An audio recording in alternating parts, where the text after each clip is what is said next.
म्हणणं इतकंच आहे की लाडक्या बहिणीला 1,500चा आमिष दाखवून निवडणुका जिंकल्या गेल्या, बोगस मतदार नोंदवून निवडणुका जिंकल्या गेल्या.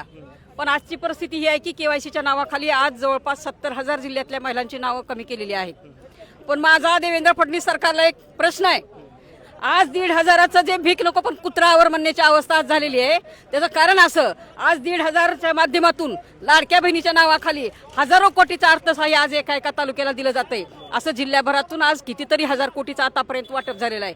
माझं म्हणणं इतकंच आहे की ह्या हजारो कोटीच्या माध्यमातून जर मोठे उद्योगधंदे ह्या जिल्ह्याच्या तालुक्याच्या ठिकाणी MIDCच्या माध्यमातून जर उभा केले गेले असते तर आमच्या घरातला भाऊ बेकार आहे, आमचा छोटा धीर बेकार आहे, आमचा छोटा मुलगा मोठा मुलगा बेकार आहे. आज ही 1,500ची खिरापत वाटण्यापेक्षा आमच्या ह्या पोरांच्या हाताला काम दिलं असतं आणि ह्या पैशाच्या माध्यमातून जर उद्योगधंदे उभा केले असते तर त्यांना कुठं रोजगार मिळाला असता आणि आज स्वाभिमानानं कष्टाच्या पैशावर जीनं जगणं आज आम्हाला अभिमानास्पद वाटलं असतं.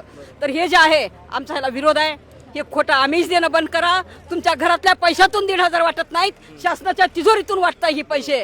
आणि या शासनाचा तिजोरीचा वापर जनसामान्याच्या, शेतकऱ्यांच्या, कष्टकऱ्यांच्या, गोरगरिबांच्या, विद्यार्थ्याच्या उच्च शिक्षणासाठी झाला पाहिजे असं आमचं म्हणणं आहे.